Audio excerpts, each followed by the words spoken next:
people are awfully forgiving, or they just don't understand, what's been done to them. We are at an epochal shift.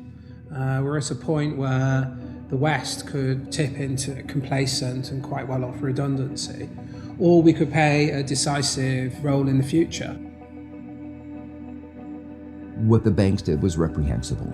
That was why there was the outrage at the greed of the bankers when we gave them money that was supposed to help them lend to others, but they decided to use that money to pay themselves bonuses.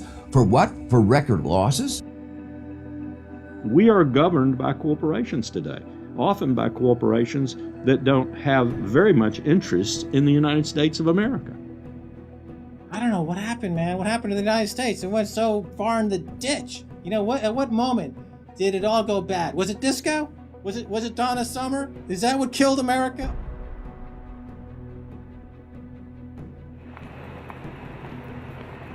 We are entering the age of consequence. A rapacious financial system, escalating organized violence, abject poverty for billions, and the looming environmental fallout are all converging at a time when governments, religion, and mainstream economists have stalled. War, conquest, famine, and death. The four horsemen are coming.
This is not a film that sees conspiracies.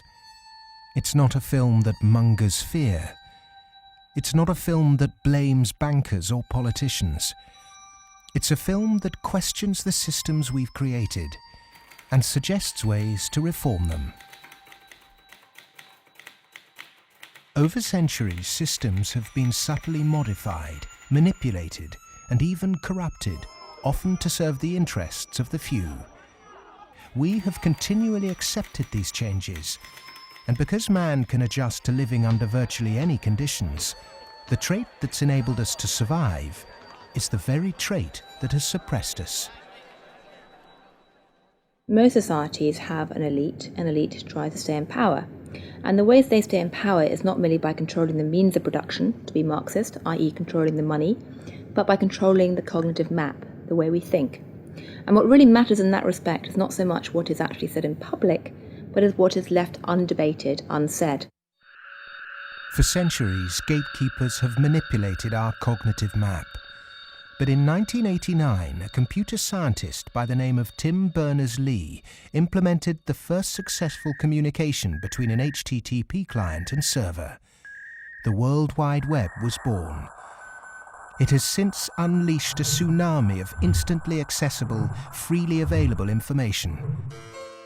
Just as Gutenberg's printing press wrestled control of the cognitive map away from an ecclesiastical and royal elite, today the internet is beginning to change governments, finance, and the media. We are at the cusp of change. But to enact it, we must first understand the things that have been left unsaid for so long.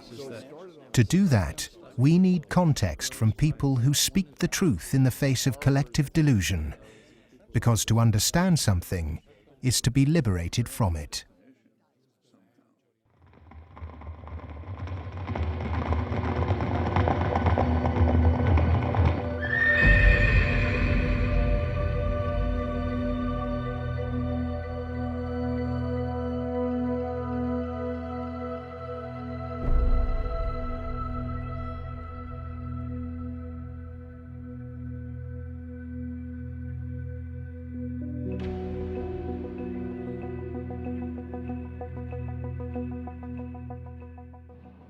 The end of World War II, we had 50% of the world's gross domestic product. We were making 54,000 airplanes a year, 7,000 ships, et cetera, and we were the new Rome. And we recognized it and devised a power management scheme in the 1947 National Security Act to, we thought, manage it. And it worked fairly well during the Cold War. But we haven't done anything since, and I think that's another sign of our inability to grasp the new world, if you will.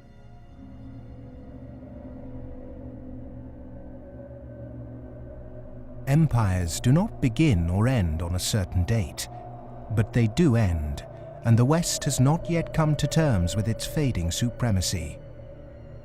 At the end of every empire, under the guise of renewal, tribes, armies, and organizations appear and devour the heritage of the former superpower, often from within. In his essay, The Fate of Empires, the soldier, diplomat, and traveller Lieutenant General Sir John Glubb analysed the life cycle of empires. He found remarkable similarities between them all. An empire lasts about 250 years, or 10 generations, from the early pioneers to the final conspicuous consumers who become a burden on the state.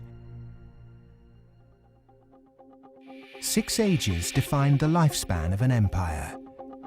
The age of pioneers, the age of conquests, the age of commerce, the age of affluence, the age of intellect, ending with bread and circuses in the age of decadence. There are common features to every age of decadence. An undisciplined, overextended military, the conspicuous display of wealth, a massive disparity between rich and poor, a desire to live off a bloated state, and an obsession with sex.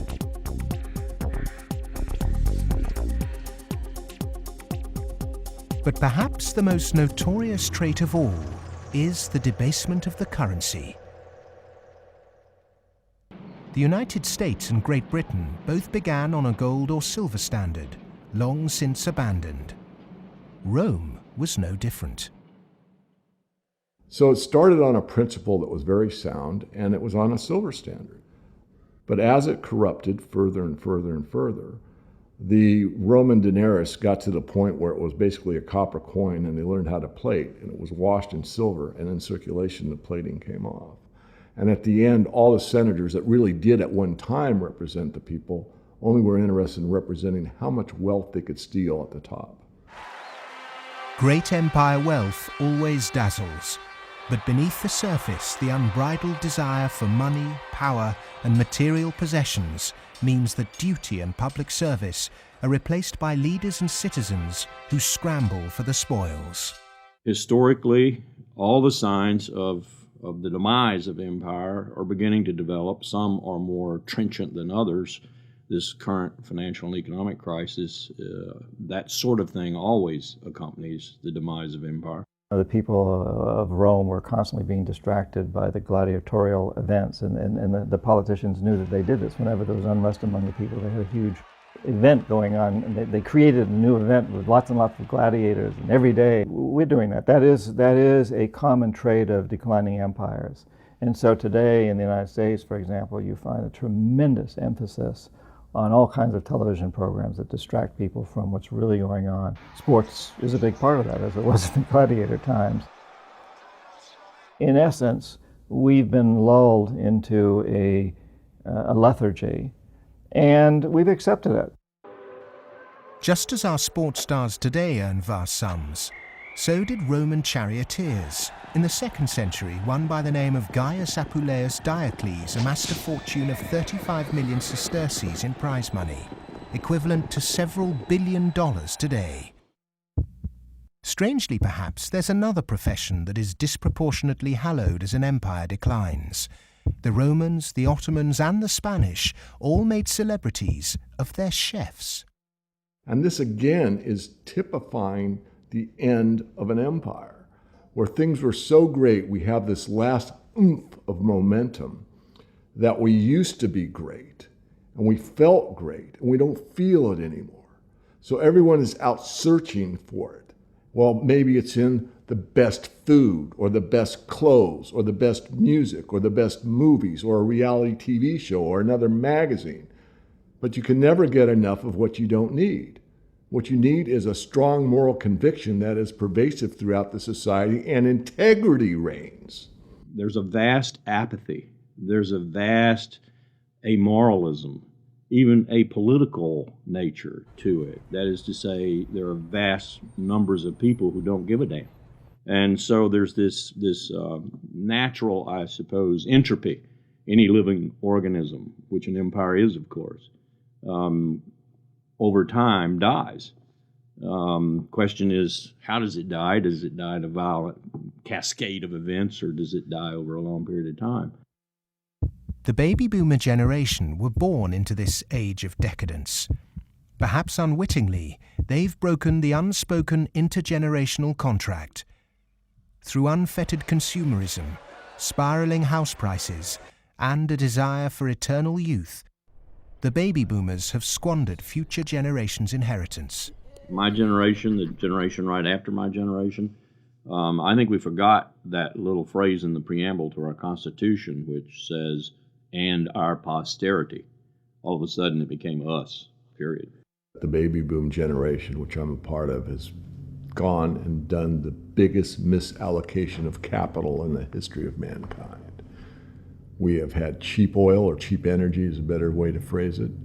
We've had an abundance of ideas, and we have chosen a system and perpetuated it that is probably one of the worst ways to use the blessings that were bestowed upon us. And we are going to pay a price for that. Human beings are inconsistent and paradoxical. We hope for peace and immortality, but continually invent new ways to destroy each other. We're capable of the kindest, most noble acts and the most horrific atrocities. Human beings are complex creatures. I mean, for example, we're capable right now, at this minute, of acting in such a way as to make it likely, if not certain, that our grandchildren are going to face terrible disasters. And we're consciously acting to accelerate that likelihood, even though we all love our grandchildren. How can you be more contradictory than that? In spite of all the economic activities of last 50, 60, 70 years since the Second World War, and all the industrialization, we have not yet managed to solve the problem of poverty, deprivation, hunger, malnutrition. Millions of people every night go to bed without food, and millions of people are throwing away their food. Waste on the one hand, and poverty and deprivation and hunger on the other hand. Malnutrition on the one hand, and obesity on the other hand. What kind of system have we created? Why, with such brilliant knowledge on the planet, are we still struggling to distribute wealth fairly? How has the human race developed a flawed system of government and economics that serves the few at the expense of the many? And with such poverty in an age of plenty, why have we not had the will to change such a vicious social structure? Greed is the fundamental kind of ingredients for the immoral economy. The problem is not that there is not enough in the world. People say that there's a poverty, we have to create more wealth. There is enough in the world for everybody's need, as Mahatma Gandhi said, but not for anybody's greed. But is it just greed, or does it go deeper than that? Is the problem systemic?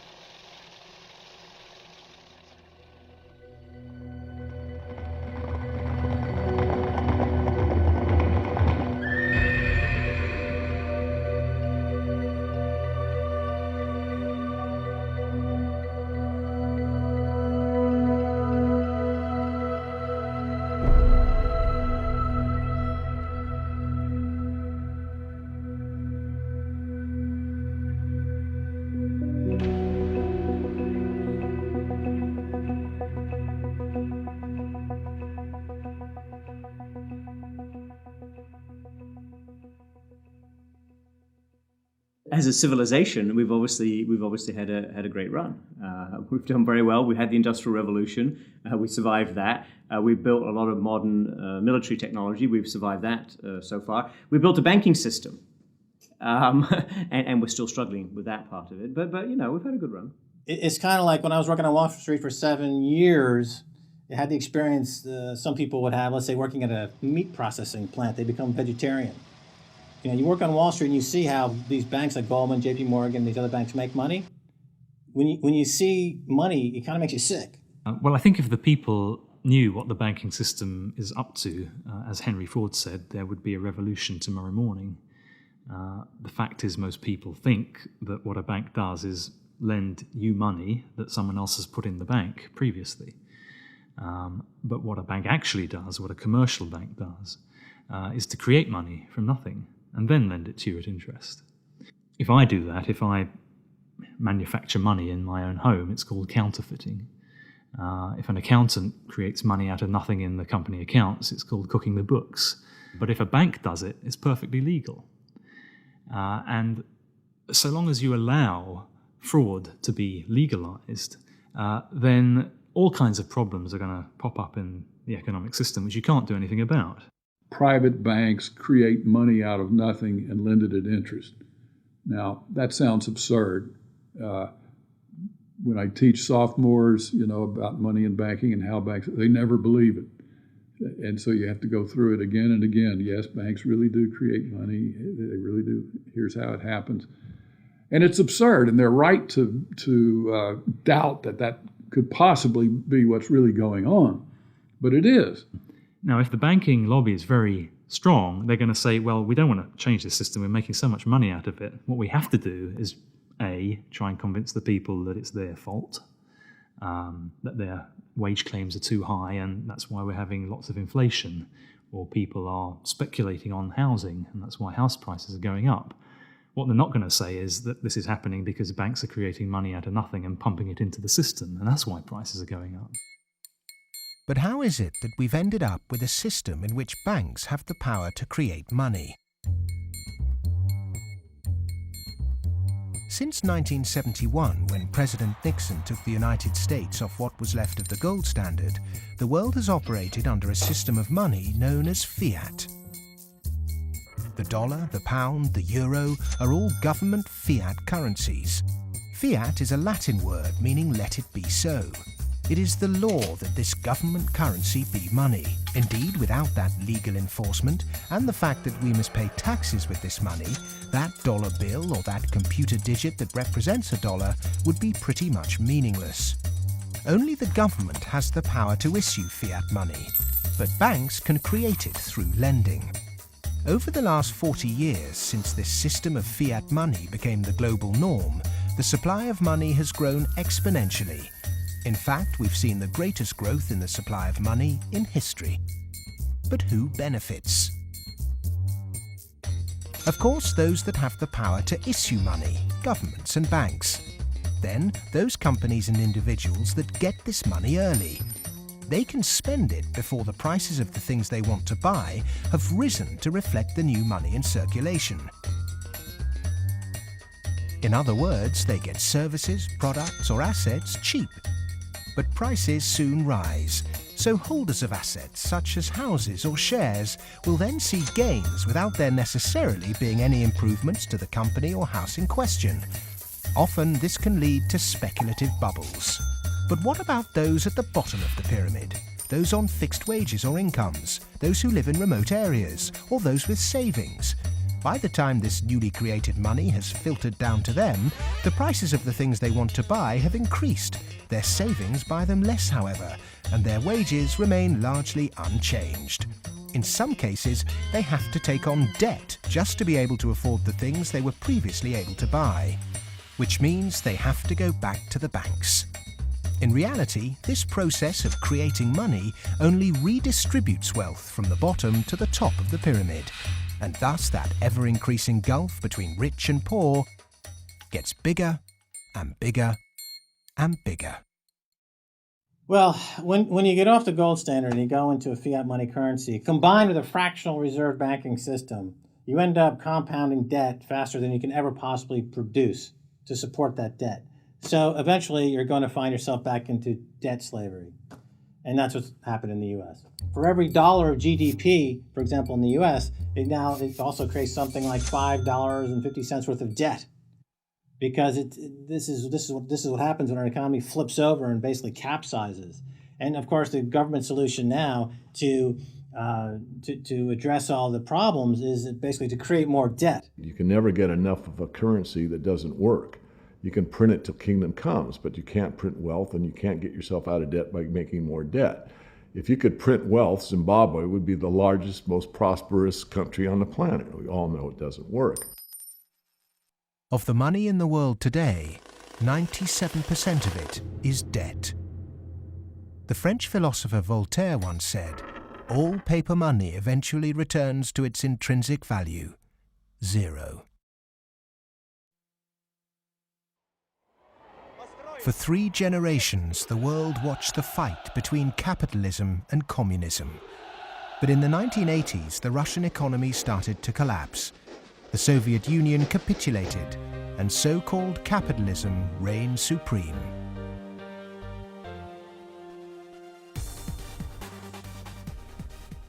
Before 1989, we had a battle between communism and the market.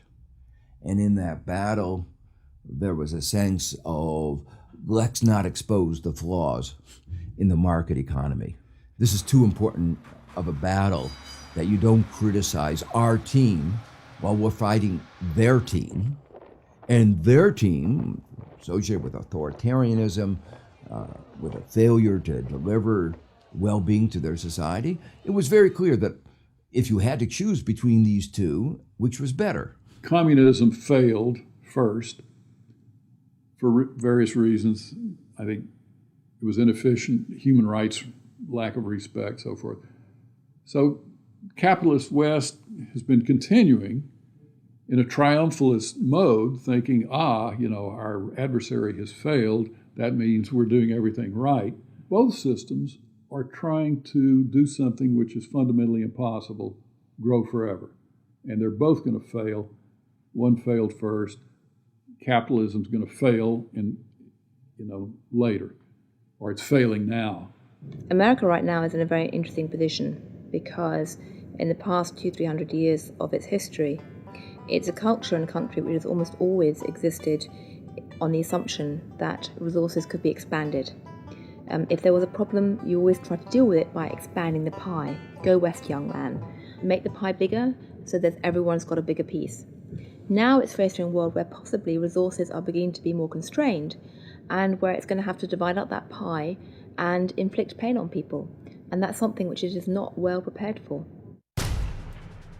How has the country moved so far from the intentions of its founding fathers? How has the American dream become so distorted? Over the last 30 or 40 years, capitalism has taken this extreme form. And a lot of it goes back to the economist Milton Friedman from the Chicago School, and Ronald Reagan and Margaret Thatcher and others buying into these policies that really encourage people to take on huge amounts of debt, encourage privatization, smaller government supposedly, although bigger military, so actually the government spending goes up. Deregulation, getting rid of rules that govern the people who run our institutions, especially our corporations. It's as though we suddenly are supposed to believe that the human beings who sit at the top of corporations don't need to be regulated. They're some sort of gods. Milton Friedman, his protégés the Chicago Boys, and the neoclassical ideology beat the classical approach to economics and became the framework for what we today call capitalism. There are two main competing economic approaches which determine how we humans manage the world and distribute wealth. These are the classical and neoclassical schools. The classical school favours less government interference, more personal autonomy, and recognises that humans cannot function without natural resources. The neoclassical school, which has a more dismissive view of natural resources, thinks government should rule the economy, solve social problems, and leave the free market to look after the distribution of wealth. The neoclassical school emerged around 100 years ago due to vested interests' desire to protect their assets. This meant that neoclassical mathematical models and assumptions were divorced from reality. They're based on what ought to be, instead of the classical models which are based on what actually is. It's these neoclassical models, which favour large corporations, that have been used to legitimise the financialisation of the global economy. Championed by Ronald Reagan and Margaret Thatcher, neoclassical economics still dominates policy making today. The Reagan Revolution, as we call it in the United States, obviously the Reagan-Thatcher Revolution, if you think about it more globally, was a big change in power structure and a big transfer of opportunity and wealth. Now, it's not that the poor gave it to the rich. It was a transfer within the well-to-do, so that the financial sector in particular, in the United States, for example, but also in the UK and some other places, became vastly more profitable, and wages in that sector went up a lot. I mean, we focus on bonuses, but it's also base salaries went up a lot, overall compensation. So there's a transfer from the non-financial part of the economy to the financial part of the economy that actually is unprecedented as far as we can see in any of the available data to us. And I'm talking about all of recorded human history. In 1932, in the aftermath of America's great stock market crash, a piece of legislation was passed to protect society. The Glass-Steagall Act was introduced to separate ordinary high street banking from investment banking.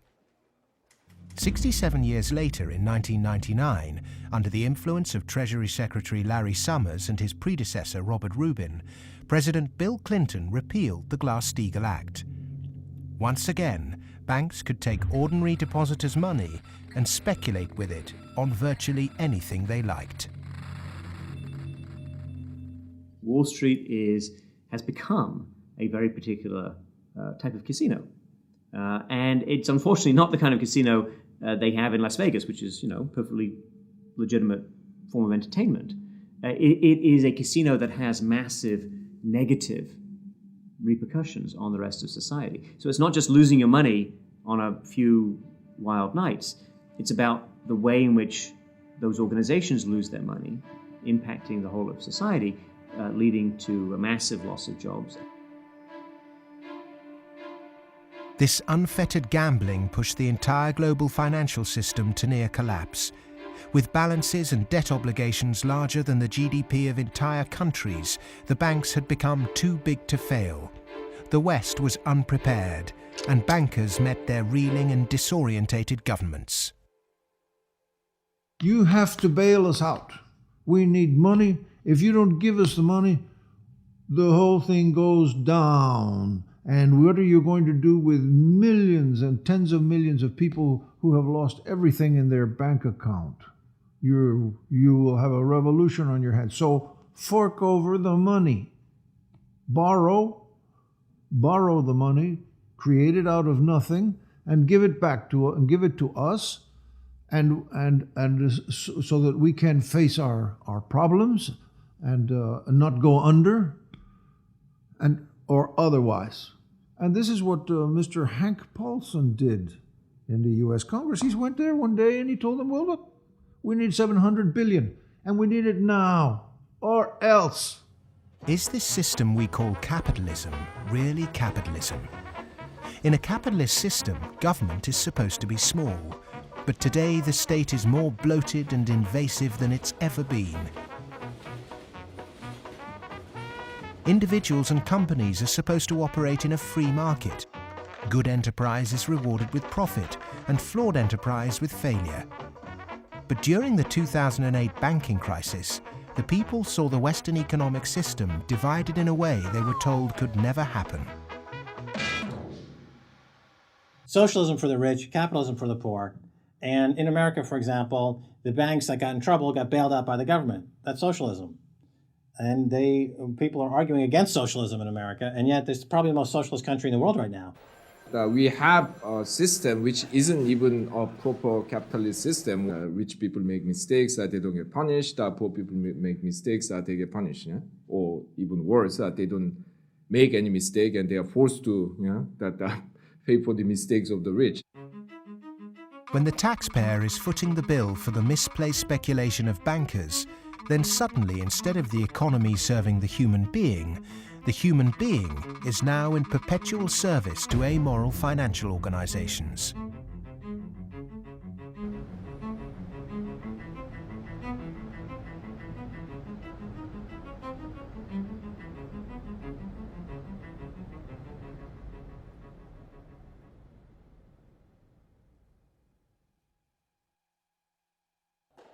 It was the head of the Federal Reserve Bank, Alan Greenspan, who after 9/11 slashed interest rates to encourage lending. Bankers needed new participants to keep cash flowing into a system that had become a global pyramid scheme. All this newly created money entered the housing market and created unprecedented inflation. House prices rose and rose. New mothers were forced back into the workplace to service huge home loans, and the Anglo-American dream became all about land speculation. The housing market in the West isn't about ownership. The housing market in the West, because it's the only way ordinary people can get ahead, and ordinary people can't get ahead but by wages. What we've created is a mass bubble economics around housing. As that sucks in a huge amount of capital, takes capital for genuine innovations in the economy, and puts it into a speculative use that has no genuine productive outcome. It's interesting, if you talk to people in Germany, for example, they don't see a connection between owning a piece of property and being inclined towards being democratic. There's lots of people who rent their housing there, and they're perfectly comfortable with that arrangement. But it is true that in somewhat different contexts, both Mr. Reagan and Mrs. Thatcher pushed for more people to own housing. And actually, this is part of the problem, because if you push people to buy housing before they're ready, and if you push very dubious loans on them, and they don't understand what they get themselves into, you can have huge adverse repercussions, exactly what led to, in part, the subprime housing crisis in the United States.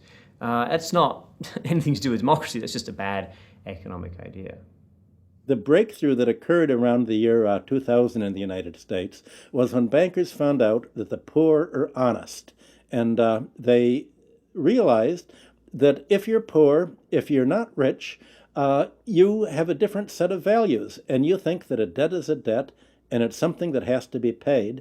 And that people will try to pay the debts that they're stuck with, even if the debts are not valid, even if the debts are much more than they expected, even if they really can't pay the debts. The lending and banking institutions, when they drew up contracts with interest rates, with flexible interest rates, I think they knew in the beginning that these problems were going to come back later on, where folks weren't going to be able to afford the mortgages as the interest rates increased. It put a lot of people in situations where they were taking food out of refrigerators, taking kids out of higher education. They're not able to afford college anymore. And it is making a really, really bad situation worse. The banks engaged in what was a criminal conspiracy to charge more to the blacks and Hispanics. The banks got together, backed the Bush administration to block the state prosecutions of racial lending in order to exploit and charge more to the minorities. These are loans which were made by one of the major lenders in the city and in this country, Wells Fargo, in which Wells Fargo targeted minority communities in the city, put borrowers into loans that they could not afford, put borrowers into loans that were of the subprime variety, therefore more expensive and less advantageous to the borrowers. Hiding predatory lending practices in the small print of complex financial products was only ever going to enrich one set of interests. Many of the communities in which African Americans live in the city were establishing momentum. There was development activity that was occurring. We were seeing signs of vitality in many of these communities, and the results of the Wells Fargo foreclosures and the subprime lending practices of that lender and others has significantly impaired that progress and brought it to a halt. They're not worrying about, they don't come in the heart of it. Like, you in the heart of it, so you see. They don't really see the struggle if they don't come in the heart of it. They see the outside of it. That's like looking at the cover of a book and seeing the outside of a book, but if you don't go inside the book, then you'll never know what the book about. So they're not worrying about nobody else but themselves. And I think it's wrong, because if they come in the heart of it and they see it, they'll be willing to help. What happened in Baltimore is just one example of what is happening all around the world. One way to frame this injustice is by branding it a race issue. But when we look really closely, we can see that there is something at play here that transcends race: profit. Not an accident, for instance, that we had the deregulation in our financial industry that was such a disaster. The lobbyists of the finance industry amount to 5 per congressperson. In other words, they pay 5 people for every congressman to explain to them, persuade them, that they should pass legislation that is favorable to the financial industry. The poor people who are devastated don't have the money. They couldn't hire 5 per congressman. So the way our democracy works, it's an unlevel playing field. The financial sector has acquired enormous power, partly through political contributions, so buying favors, but mostly through ideological control, convincing people that finance is good, more finance is better, and unregulated finance without limit is best. And that is really the cornerstone of this, what we call in the United States, the Wall Street-Washington corridor. I mean, if people need any proof as to who's controlling Washington, when the bailout came after Lehman Brothers collapsed, 80% of the population was against the bailout. Notwithstanding that, the Congress passed the bailout, just showing, in my view anyway, that it's really under the control of banking interests. It's not a reflection of good democracy when a company, a group of companies, an industry, says our interests are more important than the national interest. How can that happen? Very easy. That's the role of campaign contributions, lobbying, in America's political structure. We have a flawed democracy. This is an advanced oligarchy in the sense that its main mechanism of control, if you like, is through convincing people that you really need, for example, the 6 biggest banks in the United States in the particular form they exist today, with the very light level of regulation. And if you don't have them, if you try to change that, all kinds of awful things will happen. And this is not really blackmail. I mean, it sounds like blackmail, but they convince you it's not blackmail, it's just that's the way the world is. There's nothing you can do about it. Oh my goodness, you just have to cooperate with them. It's very clever. The Fed is essentially the lobbyist for the commercial banking system. When you say you want to turn regulation over to the Fed, you're saying the financial sector and Wall Street should be self-regulated. And the Wall Street has veto power over whoever is going to be the head of the Federal Reserve. As long as you give veto power over the regulators to Wall Street, as long as you pick the bank regulators from the banking industry itself, you can forget any thought of calling it regulation. It's deregulation, and to call it regulation instead of deregulation is using Orwellian doublethink. Democracy is government by the people. Plutocracy is government by the rich. In a typical plutocratic state, economic inequality is high, social mobility low, and because of continuous exploitation of the masses, workers find it nearly impossible to climb out of poverty. The equal voting rights movement in the early 20th century abolished a system where rich people had more votes than poor people. But today, lobbying has put pay to that and reduced the American political system to a mere clearinghouse for the concerns of the rich.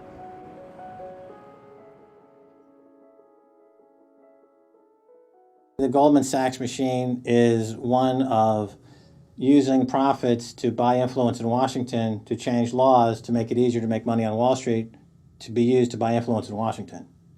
So it's a self-reinforcing malfeasance machine that is continuing to grow as a parasite in the economy and continuing to kill the host. Famous for claiming it did God's work, Goldman Sachs is one of the most influential investment banks in the world.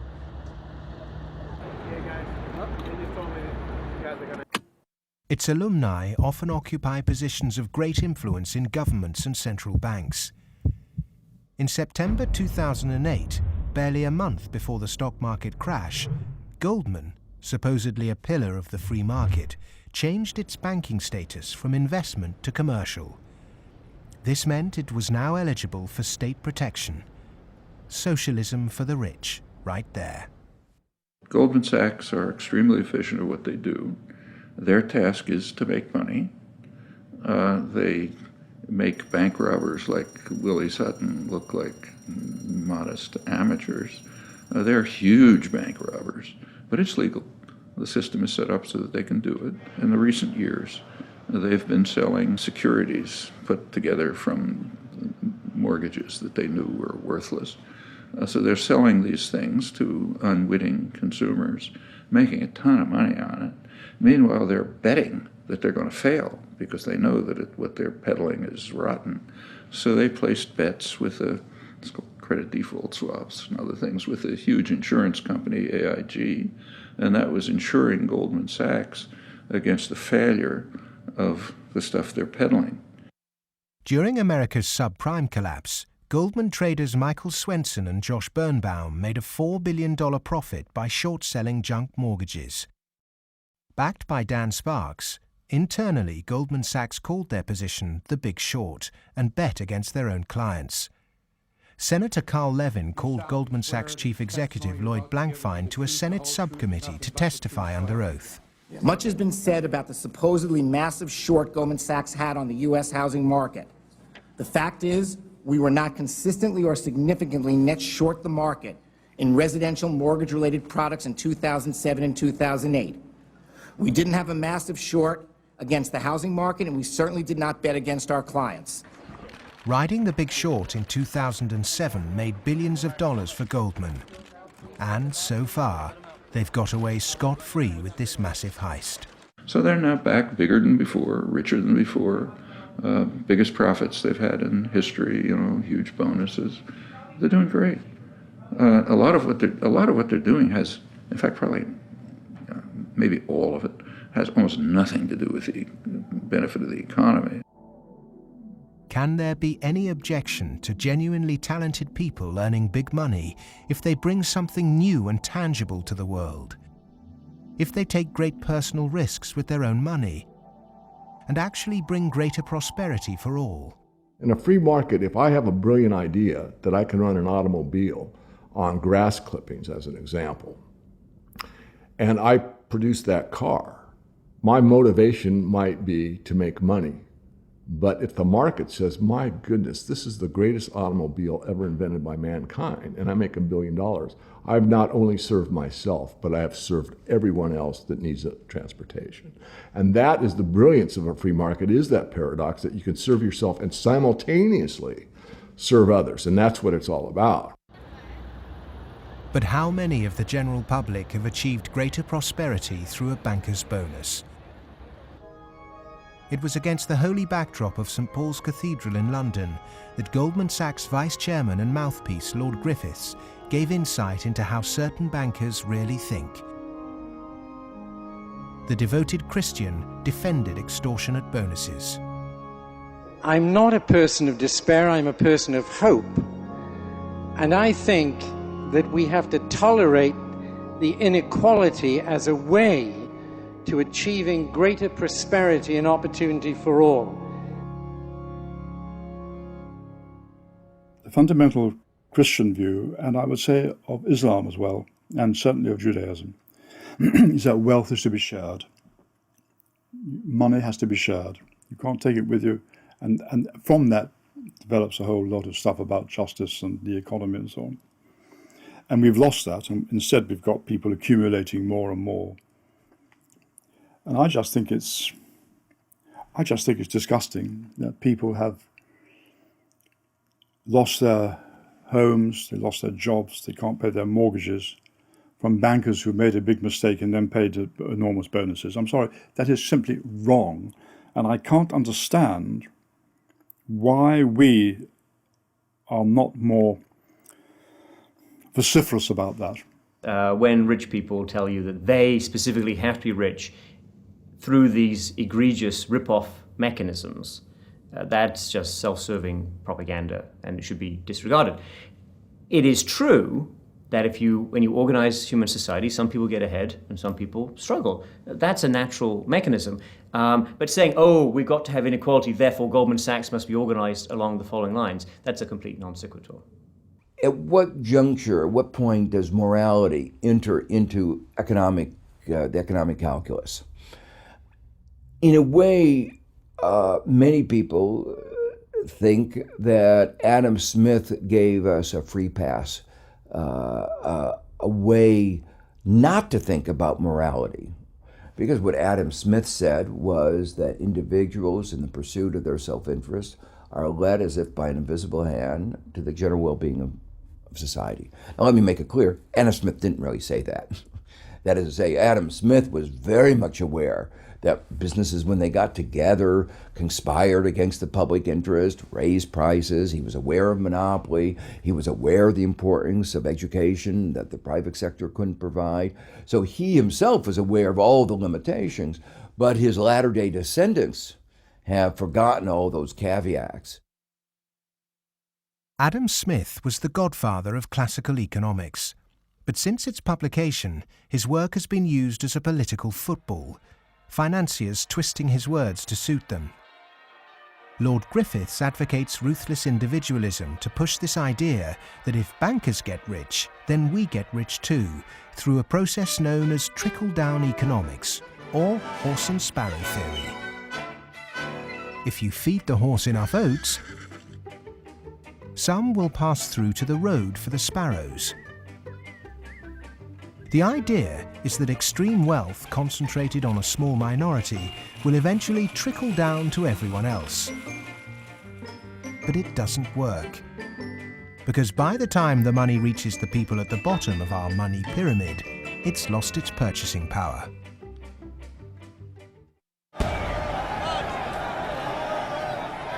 But the public are now confused as to why our political leaders have allowed this to happen, and quite naturally now ask why.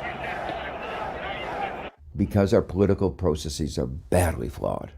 They're badly flawed because of the dependence on lobbyists, on campaign contributions. So that's why, my view and a view I think of a lot of people is that we have to restructure our political processes to give more voice to the ordinary citizen and less voice to the interest group, to the moneyed groups, to those who have taken such a large role in shaping our tax code, our regulatory regulations, and so forth.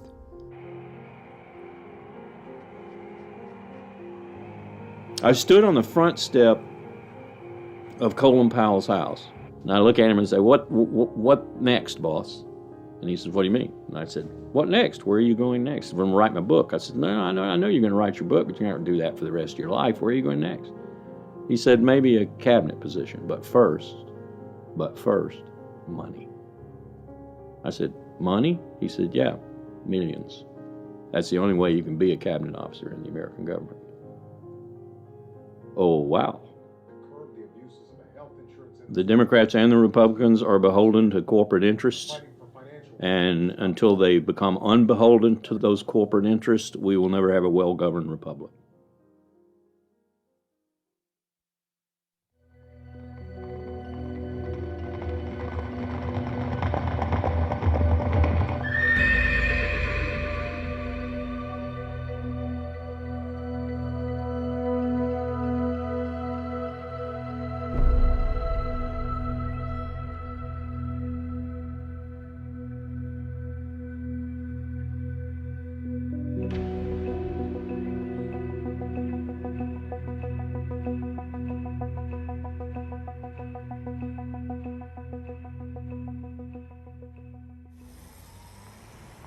The inherent iniquity in our system of money, banking and politics has not just had consequences domestically, but also on a massive scale globally.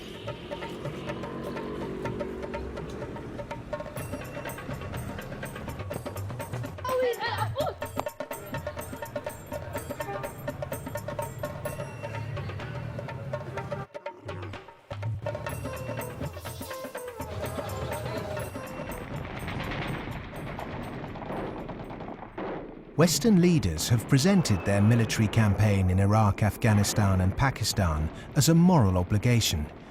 But are there other reasons for it? The first financial beneficiary of America's foreign policy is the military.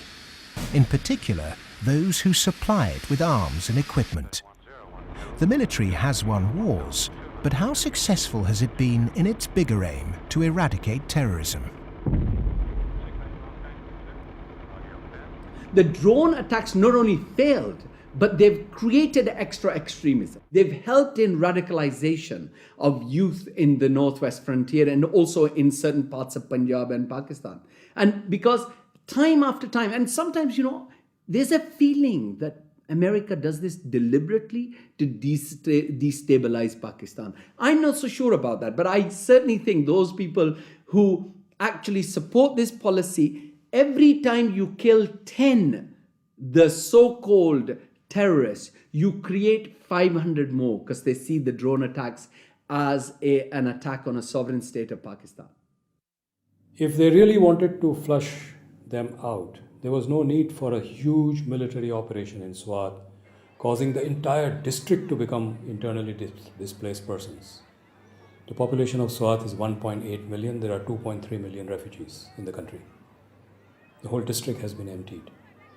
This wouldn't have been necessary if they had carried out a surgical commando operation to get the militant leaders.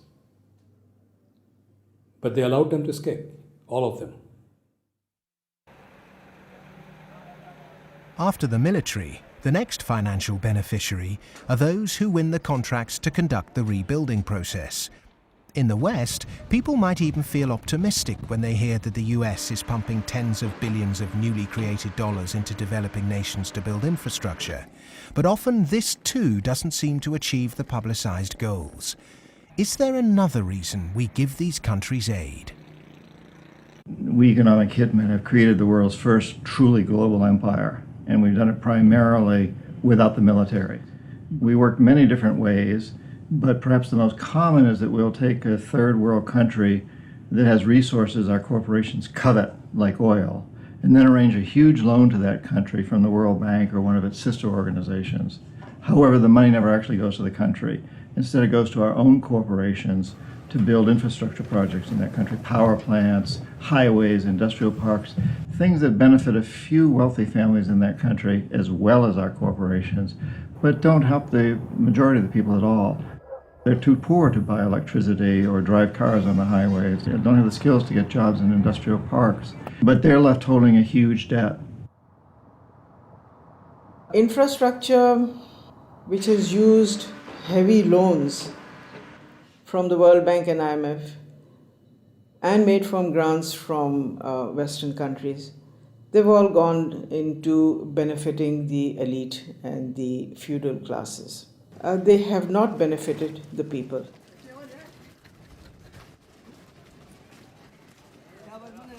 A lot of money goes to these consultants and companies from the West who charge huge amounts of money, and actually the real money on projects and on ordinary people is very limited.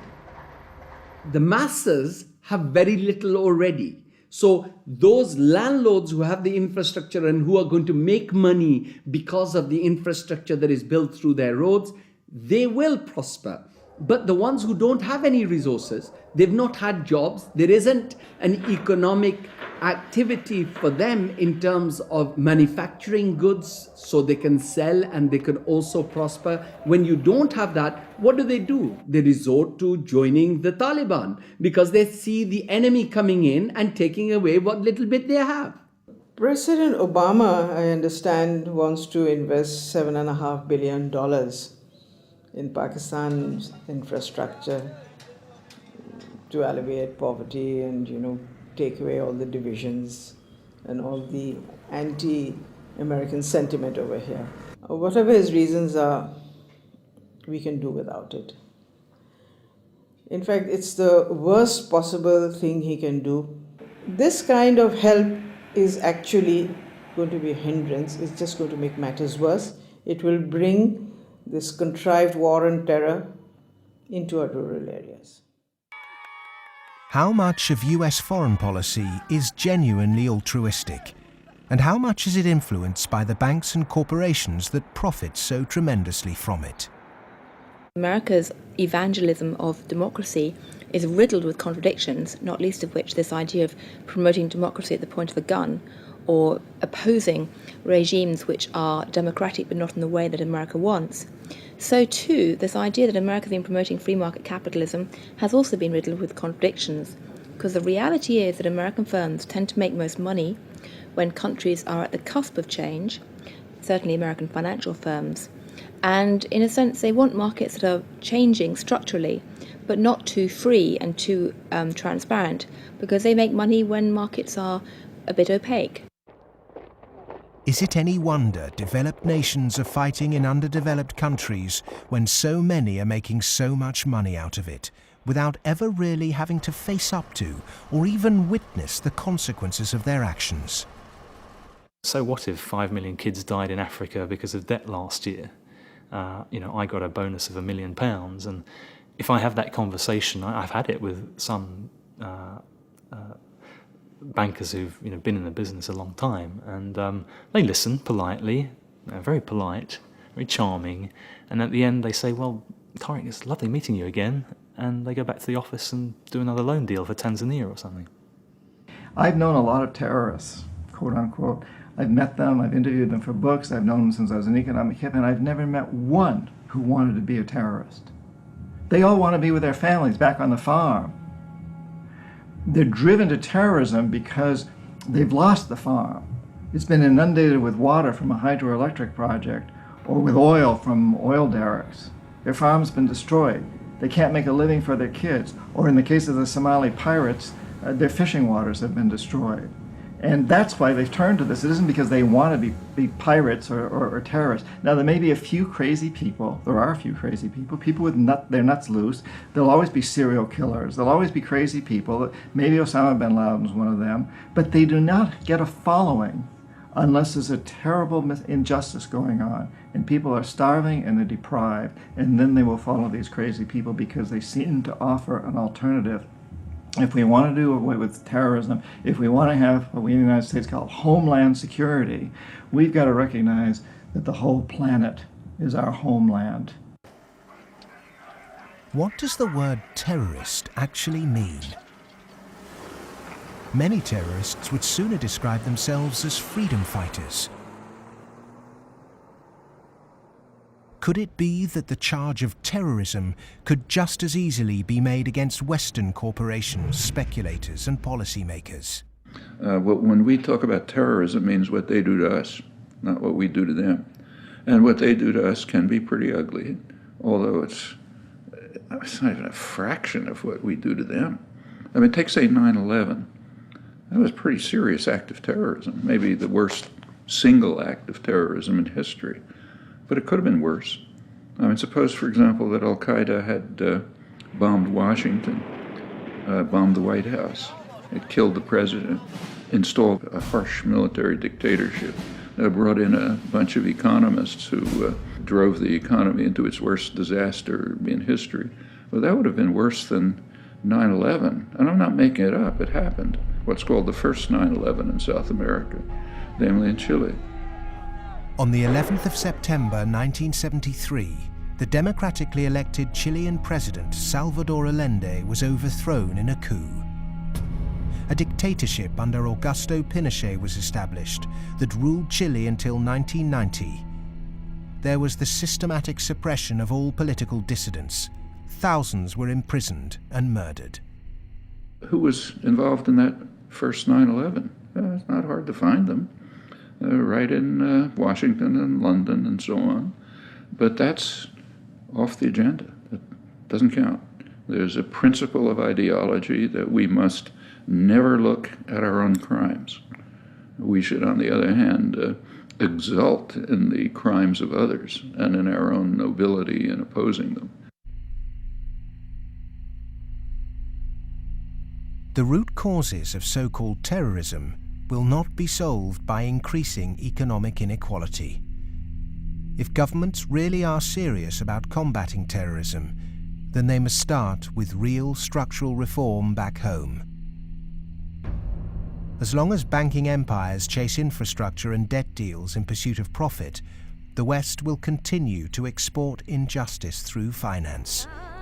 Millions more will be displaced, terrorism will thrive, and neo-colonialism will continue to end more and more lives around the world.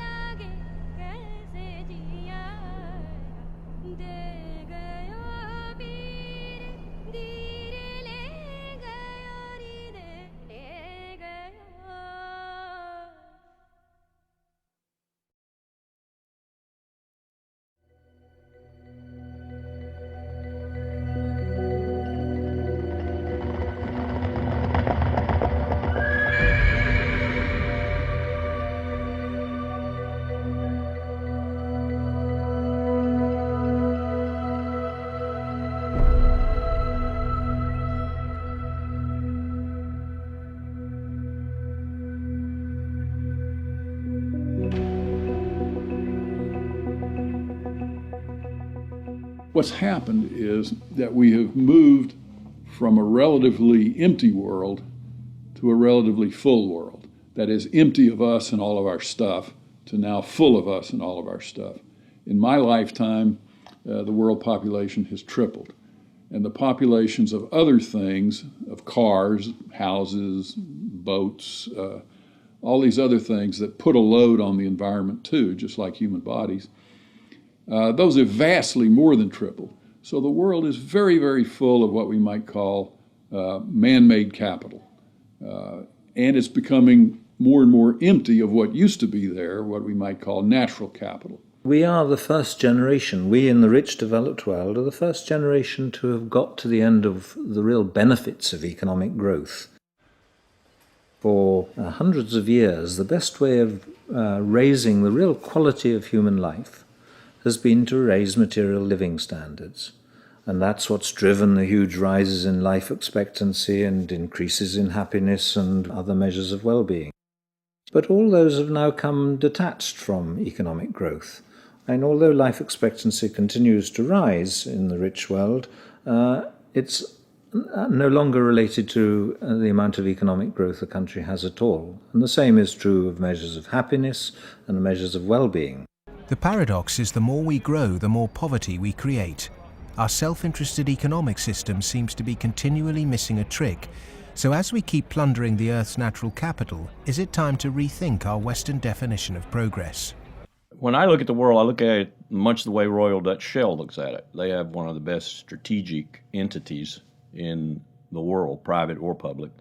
And Royal Dutch Shell has posited two scenarios. One is called Blueprint and is obviously a planned corporate structure where world leaders get together and they think about things like energy transformation, planetary warming, and dwindling fossil fuels and so forth. The other is called Scramble.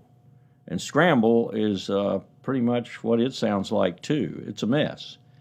Interestingly enough, in 2075, the ending year for these scenarios, as I recall, we get to about the same place. It's just that Blueprint leaves a lot less blood on the floor. Scramble leaves a lot of blood on the floor as people fight for these resources and so forth. The reason oil companies are drilling miles under the sea is that the world's easily accessible oil has already been found and largely consumed. Not only are oil supplies dwindling, major new metals discoveries are becoming increasingly rare. 40% of the world's agricultural land is seriously degraded, and ever more volatile yields continue to be unevenly distributed. It may be that the looming environmental threat is not global warming, but the exhaustion of the world's resources. we're going to have struggles for finding land sufficient to grow the agricultural products for what the United Nations says is going to be a 9 billion Earth population. We're going to struggle over non-renewable fossil fuels as they run out. I think Shell posits about 2075 they'll be gone. And we're going to struggle over things like water and other precious resources that are necessary to our life and to our economy. And this could be, as Shell says, a blueprint affair with world leaders working together to share and share alike. Or it could be a real mess, and Shell, incidentally, bets on the mess. Just like the baby boomers' failure to look to the next generation, our outdated competitive mentality for a world of depleted resources could have devastating consequences. Our economic setup encourages one-upmanship, competition and comparison, whereas the progress humans have made over millennia has been largely based on cooperation. In any species, in almost any animal, there is always the potential for huge conflict, because with any species, all members of that species have the same needs, so they might fight each other for food and shelter and nest sites and territory and sexual partners, all that kind of thing. But human beings have always had the other possibility. We have the possibility to be the best source of support and love and assistance and cooperation, much more so than any other animal. And so other people can be the best or the worst. You can be my worst rival or my best source of support. In a progressive society, to meet our common economic, social and cultural needs, we must move from globalization to localization. The benefits of a communal sense of fellowship, responsibility and purpose in a life driven by production, not consumption, would lead to happiness and satisfaction. Indeed, we must ask, have our modern consumerist lifestyles made us happy?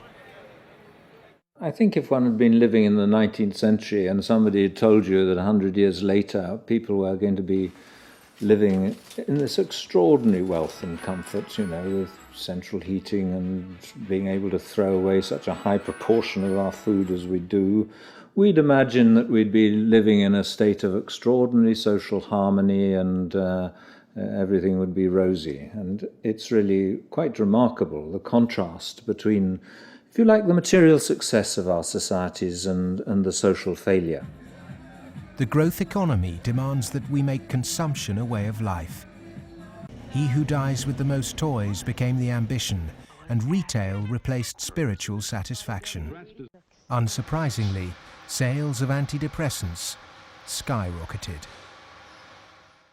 The fact is that the world economy over the last few years, a good share of my lifetime, has been built either on the military or on producing items that most people don't need and really don't even want when you come right down to it, but we all got to have them. Consumerism is driven by our extraordinarily social nature, that we want to have the stuff so we look good in other people's eyes. It's because I experience myself through other people's eyes, the feelings of shame and embarrassment or pride and maybe feeling envied, all those things. So, the goods are just a way of, if you like, mediating the relationship between yourself and others in this extraordinarily alienated hierarchy. What's really suffered is human relationships, family life, the things that really matter to us. And in the end, the only thing that makes human beings happy isn't money. It's very clear that past a certain level, you only get marginal gains from wealth.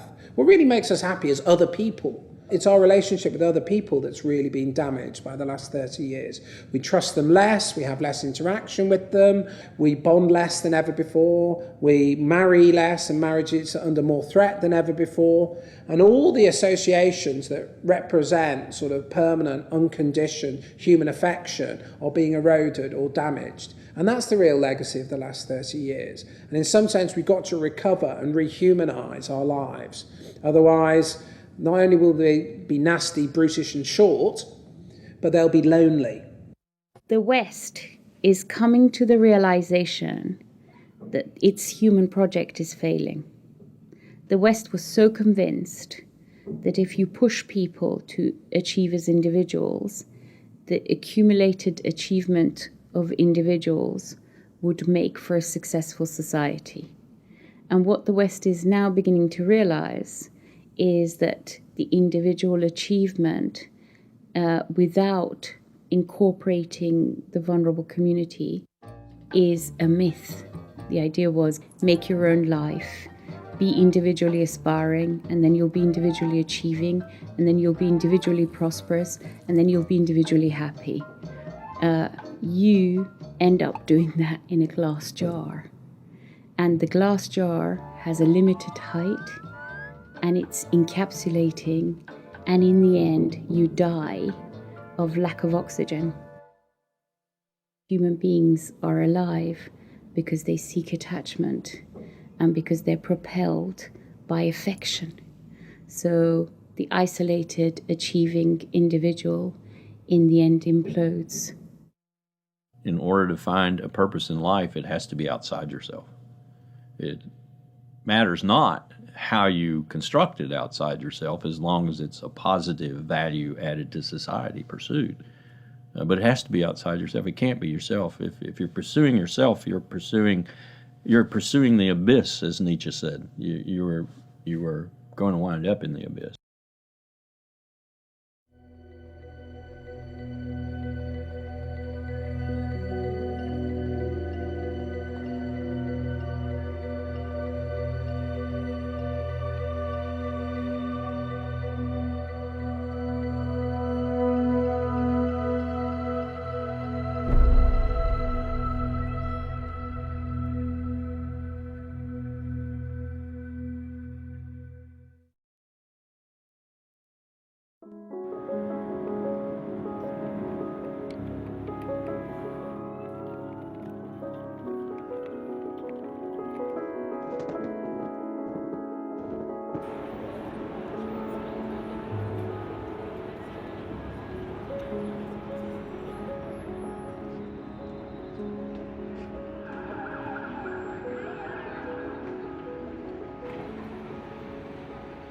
One of the most powerful cultural frameworks that shapes the way we think today in the West is the Hollywood film construction. And it follows a particular cultural pattern in that there is a beginning, there is a middle and an end, there is drama, tension, there's resolution, there's usually a goodie and a baddie, and there's usually a story told through the medium of human beings. This Hollywoodization of the way that people communicate and the way they tell stories about themselves and view their recent history has very much impacted how we look at the financial crisis, in that people look at the beginning, the middle and the end. They look at the drama around Lehman Brothers and they wanted, say, a resolution, and they wanted baddies, they wanted sacrificial victims as well. So people have focused on a few individuals. And the idea that somehow it wasn't just one or two individuals who were at the root of the problem, it was a systemic problem, that actually almost everyone who participated was in some way guilty, either of outright negligence or simply failing to ask the right questions or simply failing to ask why money was so cheap for so many years. The idea that it was a systemic flaw is something which is very hard for people to grasp and even harder to depict as a good story. Perhaps there is this feeling of helplessness because we don't understand what the real problem actually is. Cleansing a few bad apples will not rectify the flaws at the heart of the Western economic system. A system that should be protecting people is in fact the very thing that's enabling our four horsemen to ride with such vengeance. The modern-day four horsemen: a rapacious financial system, escalating organized violence, abject poverty for billions, and the exhaustion of the Earth's resources, are riding roughshod over those who can least afford it. They gallop unchallenged because the cognitive map that's been put in place by our schools, universities, and our media does not encourage us to question accepted norms. Instead, there is apathy. In a sense, I think we're rather depressed societies. We've got used to the idea that there's nothing that can be done. There is no alternative, that, we're never going to deal with these environmental problems and we live in a dog-eat-dog society and that's it. I think what we have to take away from this is a recognition that most of these problems can be very substantially improved. by making our societies more equal, reducing the income differences, and that also helps us to solve the environmental problems. We can reach a society that is qualitatively better for all of us. Well, the apathy is sort of engineered because you don't have any discussion of this in the public media. Hardly by surprise, the public media are owned by the real estate and the financial interests, and they're not going to explain to people the integration between the financial, insurance, and real estate sectors, the FIRE sector. There's this disinformation going on, passing the buck, denying what the real driving factors are.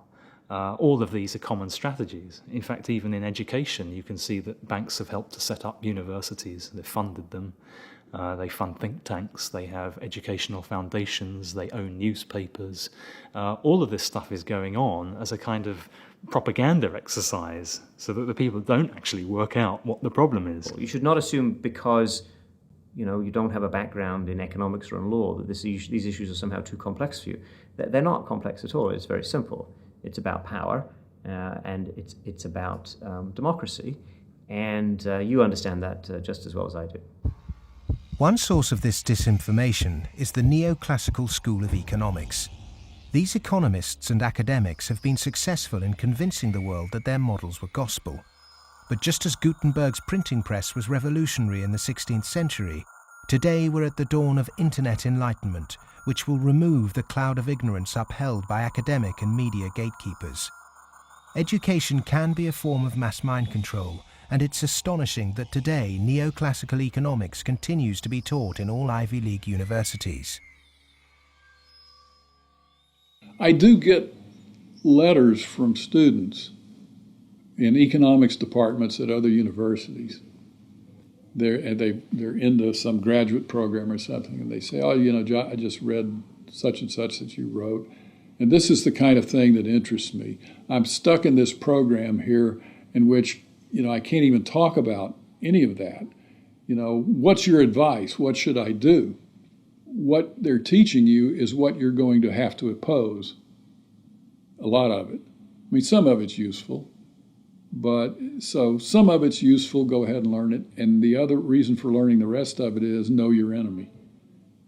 An individual might not be able to change the system, but they can change themselves. If we're not offered proper education, we must begin our own. And a good place to start is to become reacquainted with the classical economists, and with something that so few question, but that affects us all, our system of money.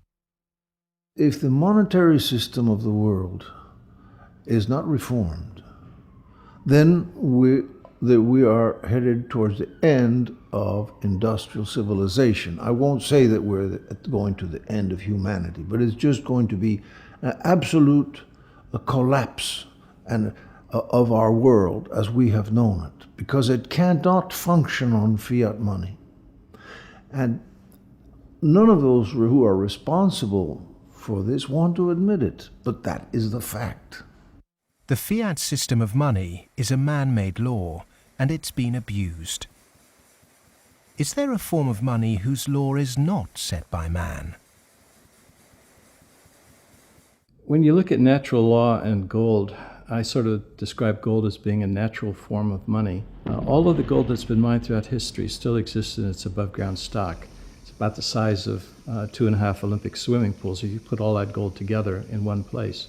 The key is that this above-ground stock of gold grows by about 1.75% per annum, which is approximately equal to New World population growth, and is approximately equal to new wealth creation.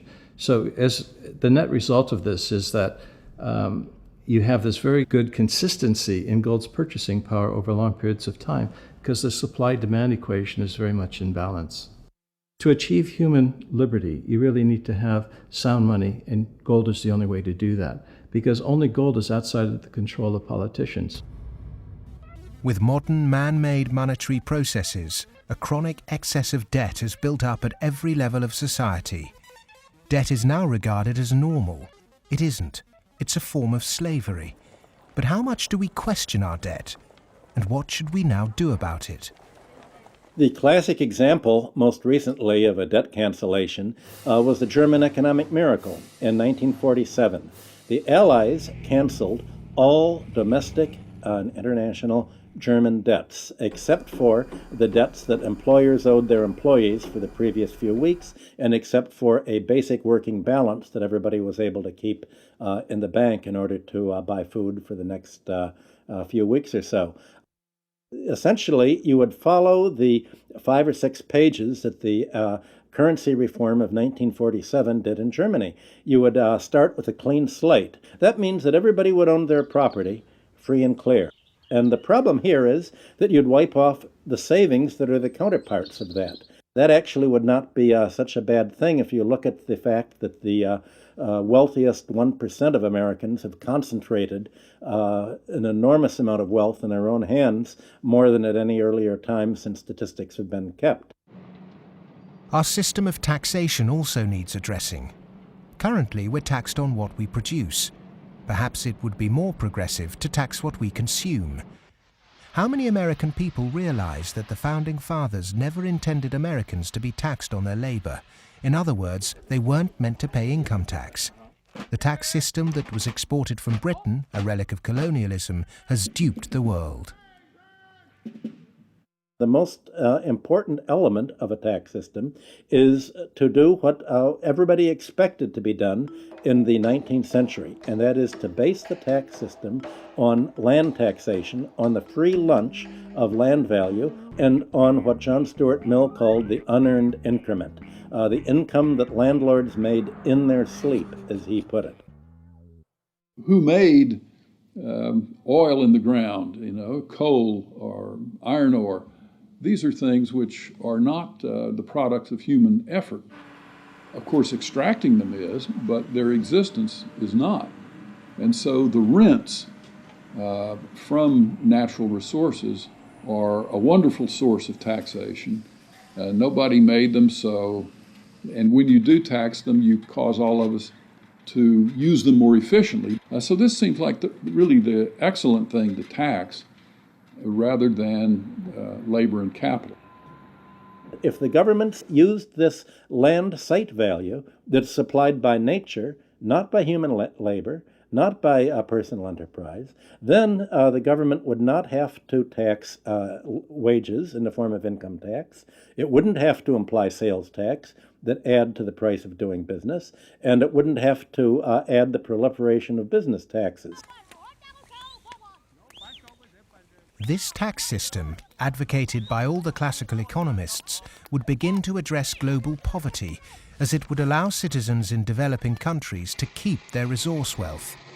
In developed countries, it would begin to address our housing and debt crisis and unleash the kind of entrepreneurship needed to refloat our economies. Perhaps we should also resurrect another timeless principle for workers that was promoted during the Industrial Revolution. Well, the idea that people who work in a plant ought to own it is just deeply built into working class culture. So right around here at the early Industrial Revolution in the late 19th century, working people simply took for granted that, yes, of course, the workers should own the mills in which they work. Anything else is an attack on our fundamental rights as free citizens. They also took for granted that wage labor is hardly different from slavery. It's different only because it's temporary, and then you can be free. One of the ways you can be free is by owning your own plants. That was not an exotic view. That was Abraham Lincoln's view. In fact, it was a principle of the Republican Party in the late 19th century. It's taken a lot of effort to drive those ideas out of people's heads, but they're still there, and they are very relevant. It was the Greek philosopher Plato who said the ratio of earnings between highest and lowest paid employee in any organization should be no more than 6-to-1. In 1923, banker J.P. Morgan declared no more than 20-to-1 was optimum.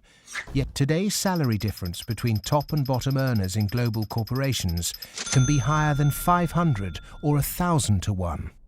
When you're up in the range of 500-to-1 inequality, the rich and the poor become almost different species, no longer members of the same community.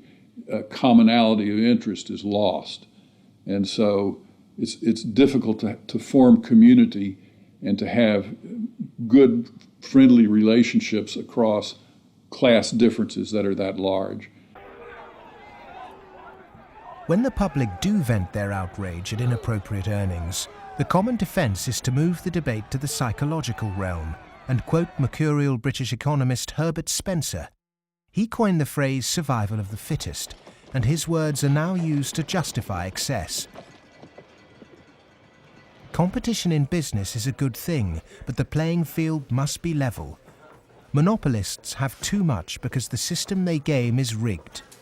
Under the current economic setup, the fitness of the vast majority of the world's population is irrelevant. Those that are made to pay for this crisis are not those that caused it. But those who caused it, for survival, will no doubt try to marginalize this film as socialist or even Marxist. I'm a capitalist. I'm a business person. I believe in the basic principles. That's why I'm completely appalled by seeing these principles destroyed by monarchs, monopolists, who have totally destroyed the system from within on Wall Street. And this is completely unacceptable. I'm a capitalist. I think capitalism can do it.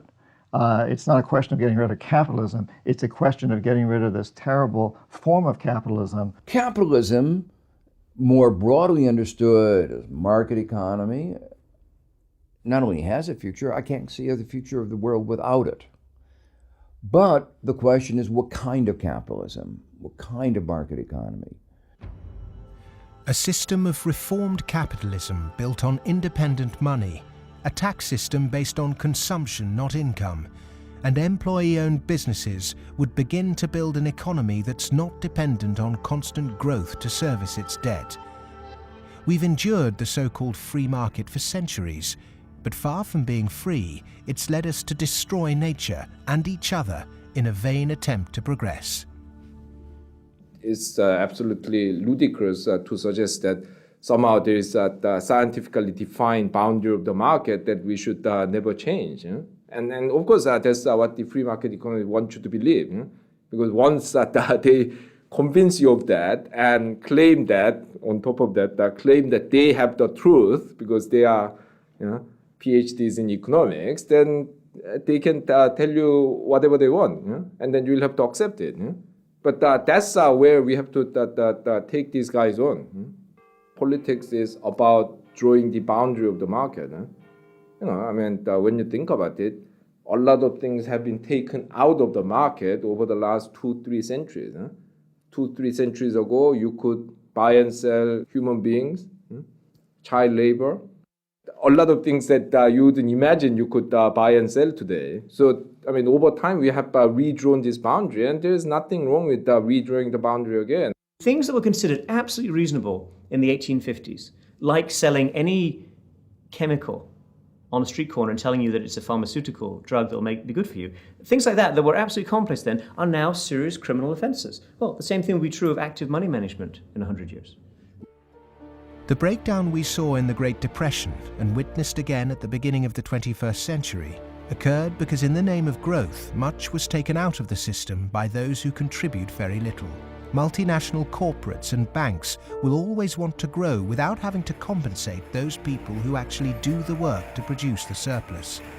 In the past, every time too much was taken by those who contributed little, people rose up to halt the violent practices enacted by a tangible enemy. Today, the question is, with such a formless enemy pervading every element of our economic and democratic process, can it be done again? Of course it can be done again. Look, it's a cycle. We're not debt peons, but maybe rats running around a little wheel in somebody's big cage somewhere. The finance rises, finance becomes organized. You make a lot of money in banking. It's easy to go out and buy politicians. But the essence of democracy, the essence of American democracy, is this is a repeated confrontation, a repeated showdown. And in the 1830s, Andrew Jackson beat the second bank in the United States. In the early 1900s, Teddy Roosevelt beat J.P. Morgan and John D. Rockefeller. In the 1930s, Franklin Delano Roosevelt, FDR, beat everyone from Wall Street. And now we have to do it again. the one single thing that makes me optimistic rather than cynical, pessimistic, is my students. First, I do not see the desire to go to Wall Street amongst them. I see the opposite. Second, I see a disdain amongst them for people who are motivated. Not just they don't want money, I see a disdain amongst them for people who do just want money. The crises we face today are created by humans. And what is created by humans can be changed by humans. So we are all capable of transforming our world. Revolutions are philosophical. Getting organized and preventing the culprits camouflaging the real problem means it's possible to embark on a bloodless revolution against the violent organizations and barbaric leaders who've trashed the economy. Central banking, rigged capitalism, land speculation, income tax and neoclassical economics have corporatized democracy, stunted progress, perverted the course of human destiny and compromised the future of this planet. If these issues aren't addressed, then the next implosion will be on a scale unimagined. Whatever the propaganda, at the beginning of the 21st century, central banks' unregulated cheap money pumped up land values, which created an unsustainable asset bubble in a world that once again operates a rigged tax system that enriches entrenched privilege.